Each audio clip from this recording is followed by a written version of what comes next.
প্রচলিত ব্যবসার বাইরে ব্যতিক্রমী উদ্যোগের জন্য বণিক বার্তা বিআইডিএস উদ্যোক্তা সম্মাননা পেলেন 3 ক্ষুদ্র উদ্যোক্তা। মঙ্গলবার এ উপলক্ষে আয়োজিত অনুষ্ঠানে 3 উদ্যোক্তার হাতে পুরস্কার তুলে দেন পরিকল্পনা মন্ত্রী এবং বাণিজ্য মন্ত্রী। এ সময় সামনের দিনে চ্যালেঞ্জ মোকাবেলায় ক্ষুদ্র উদ্যোক্তাদের প্রযুক্তির ব্যবহার বাড়ানোর তাগিদ দিয়েছেন বিশ্লেষকরা। গল্প, উপন্যাস কিংবা সায়েন্স ফিকশন, যেমন বই পড়তে চান রকমারির ওয়েবসাইটে গেলেই মিলবে পছন্দের বইয়ের খোঁজ। অনলাইনে অর্ডার করলে সেই বই হাতে পৌঁছে যাবে নির্দিষ্ট সময়ের মধ্যে। প্রতিদিন 10,000-এর বেশি বই বেচাকেনা হয় এই অনলাইন প্ল্যাটফর্মের মাধ্যমে। ব্যবসার এমন সাফল্য এর উদ্যোক্তাকে এনে দিয়েছে এই সম্মাননা।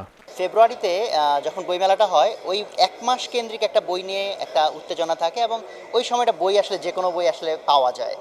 এর বাইরে বাদবাকি 11 মাস বই খুঁজে পাওয়াটা খুব ডিফিকাল্ট ব্যাপার, আর বিশেষ করে ঢাকার বাইরে যারা আছেন তাদের জন্য তো না বললেই নয়। সো আমরা একটা জায়গায় সেখান থেকে ওই গ্যাপটা পূরণের চেষ্টা করেছি যে লোকজন ঘরে বসে যে কোনো জায়গা থেকে যাতে বই পারচেস করতে পারেন।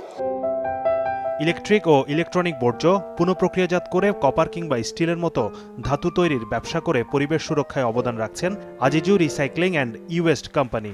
ব্যতিক্রমী এই উদ্যোগের জন্য মিলেছে পুরস্কারও। পেট বোতল থেকে ফ্লেক্স তৈরি করে বণিক বার্তা ও বিআইডিএস আয়োজিত এই সম্মাননা পেয়েছেন আরেক তরুণ উদ্যোক্তা জুয়েল। প্লাস্টিকের যে ফেলে দেওয়া যে বোতল, পানির বোতল, জুসের বোতল এবং তেলের বোতল, সেই বোতলগুলো আমরা সংগ্রহ করে সেটা থেকে পেট বোতল ফ্লেক্স তৈরি করি। এই পেট বোতলকে ফ্লেক্সে রূপান্তরিত করে সেটা এক্সপোর্ট করি আমরা ইন্ডিয়াতে। এই ব্যবসা আমি সিঙ্গাপুরে করেছি। তারপরে দেখলাম যে সিঙ্গাপুরে করলে কি হবে, আমার দেশের তো কোনো কিছু হচ্ছে না, আমি দেশের জন্য তো কিছু করতে পারতেছি না। যার জন্য আমি সিঙ্গাপুর থেকে আমার প্রপার্টিগুলো বিক্রি করে আমি বাংলাদেশে ফ্যাক্টরি করছি।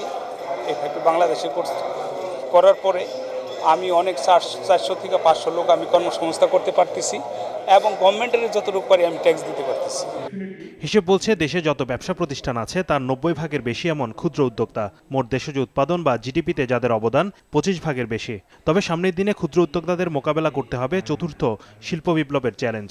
এজন্য প্রযুক্তির ব্যবহারে দক্ষতা অর্জনের তাগিদ দেওয়া হয়েছে এই অনুষ্ঠানে। এখানে এসএমই সেক্টরটাকে কিছুটা প্রোটেকশন হয়তো দিতে হবে, কারণ যারা এসএমই নন তাদের সম্প্রসারণ ক্ষমতা, তাদের অন্যান্য ক্ষমতা, তাদের ইনফ্লুয়েন্স, সেটা একটা পর্যায়ে গিয়ে এসএমই খাতকে সংকুচিত করে ফেলতে পারে।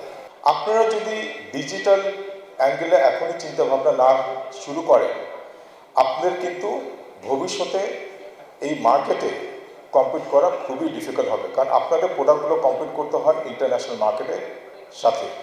সো আমি আশা করব আপনারা যেন খুব সিনসিয়ারলি চিন্তা করতে পারেন কীভাবে ক্লাউড সলিউশনস ইউজ করতে পারবেন, কীভাবে আইটি প্ল্যাটফর্ম ইউজ করে আপনার অপারেশনটাকে আরও কস্ট এফেক্টিভ করে তুলতে পারেন। পুঁজি সংস্থানে সরকারের বেঁধে দেয়া 9 ভাগ হার সুদে ঋণ প্রদানে ব্যাংকগুলোর প্রতি আহ্বান জানিয়েছেন পুরস্কারপ্রাপ্ত উদ্যোক্তারা। শাহাদাত হোসাইন, বিজনেস রিপোর্ট, মাছরাঙা টেলিভিশন।